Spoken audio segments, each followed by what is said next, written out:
Hey everyone, and welcome back. We're diving right into a really crucial topic today, and that's press freedom. Hmm. We'll be looking at some, well, concerning trends, and for this deep dive, we're focusing on Jamaica.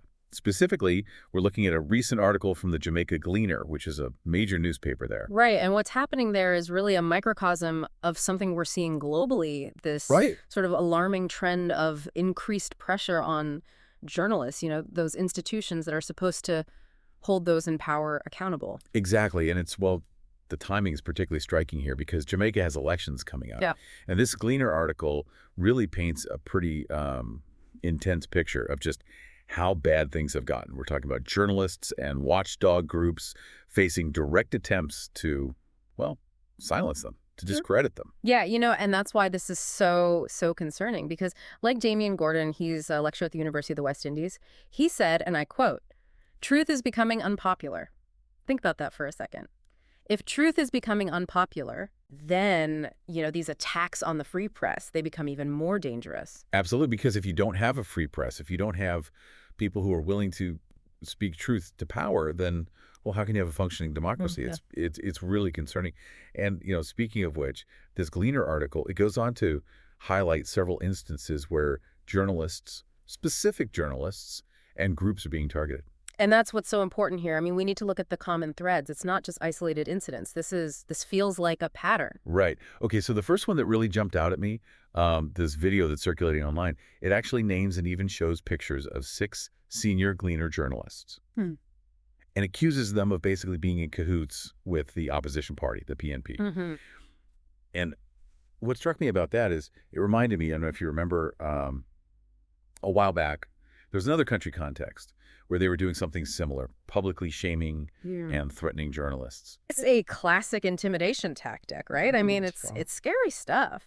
And think about it from the perspective of other journalists, if you see your colleagues being publicly attacked like that just for doing their job, it really makes you think twice about investigating anything, that might put you in the crosshairs. It has a chilling effect on everyone. Exactly. And it's not just this video, right? The Gleaner article also mentions that a JLP MP, that's Right. the Jamaica Labor Party, which is the party in power right now, Yeah. basically accused the entire RJRG Gleaner communications group, which the Gleaner is a part of having this anti-government agenda, which is a Uh-huh. very Loaded term. loaded term, exactly. Yeah, and you see that a lot, right? This tactic of just throwing out these accusations with no evidence to try to sow distrust in any media outlet that dares to, I don't know, question those in power. So basically, they're trying to discredit any legitimate criticism by saying, oh, this is just politically motivated. Exactly. It muddies the water so people don't know who to trust anymore. Yeah. And that's when things get really dangerous. And then to make matters worse, you've got the leader of the PNP, the opposition party, right, Oh, yeah. turning around and labeling certain media outlets as being JLP aligned. It's like everyone's trying to play the same game, and it just erodes trust in the media even further. It's like this vicious cycle where everyone's accusing everyone else of bias, and it's impossible to have any sort of, reasonable conversation at that point. And it's like, when you really start to look at it, it's not just the media getting caught in this crossfire. Mm-hmm. The Gleaner article, it also mentions how Jamaica's own justice minister Mm-hmm. went after the integrity of the country's anti-corruption body. Oh, absolutely. And that's where I think we see this really disturbing pattern, right? It's not enough to just control what people hear and see. They're going after the institutions themselves, the groups that are supposed to, hold power accountable. Yeah, it's like they're trying to dismantle the whole system of checks and balances. Exactly. And speaking of which, there's this part in the article that talks about the Auditor General. Right. She's, this really well-respected figure known for her work on uncovering corruption.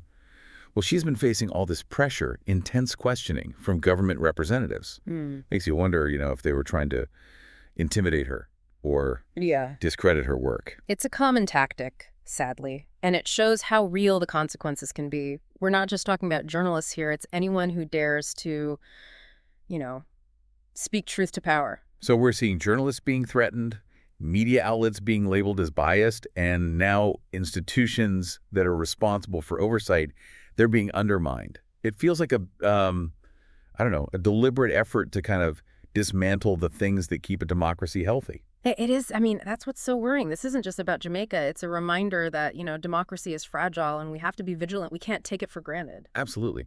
So, I mean, is there any hope? What can be done to kind of push back against this tide? Well, the Gleaner article does mention a couple of, let's call them glimmers of hope.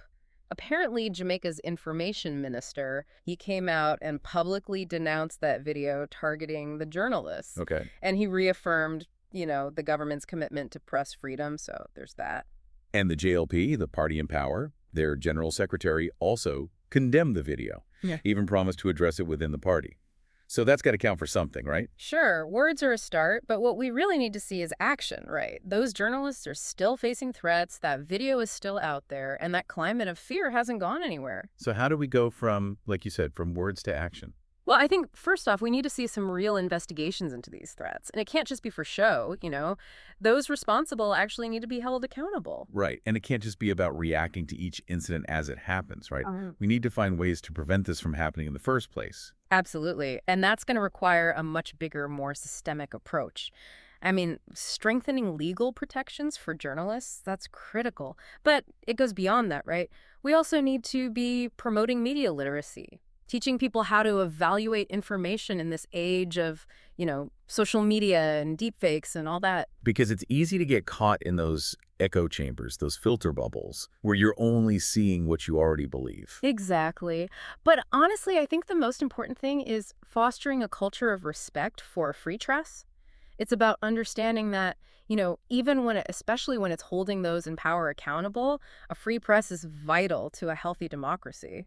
So it's not just about protecting journalists, it's about protecting ourselves, right? Exactly. That's such a good point because it makes you realize this isn't some, abstract thing. This directly impacts us. It does. If we don't have access to real information, a variety of viewpoints, then we're just wide open to manipulation. Absolutely. And that's what makes this deep dive so important, right? It's easy to think about press freedom as, well, it's something that happens, over there. But the reality is, this affects all of us.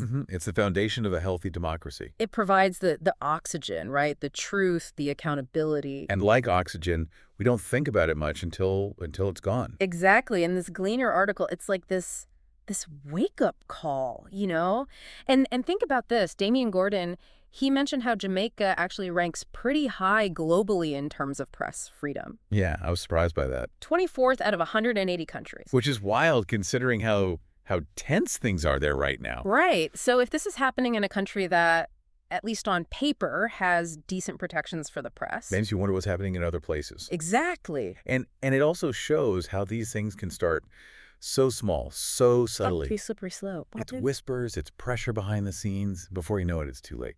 And Gordon actually says that in the article. He's worried that, I'm paraphrasing, but basically he's worried that it'll escalate from, verbal attacks to attacks on people, on property. Right. It goes from discrediting to intimidating to, well, violence and silencing. And that's the danger, because when that happens, when journalists are silenced, we all lose. We all lose, exactly. So what can we do? I mean, it feels like a huge problem, but is there anything we as individuals can actually do? That's the question we all need to be asking, What can we do in our own communities, in our own lives? Because a free press, it's not just about journalists, it's about all of us. It's about protecting that oxygen, that flow of information. Exactly.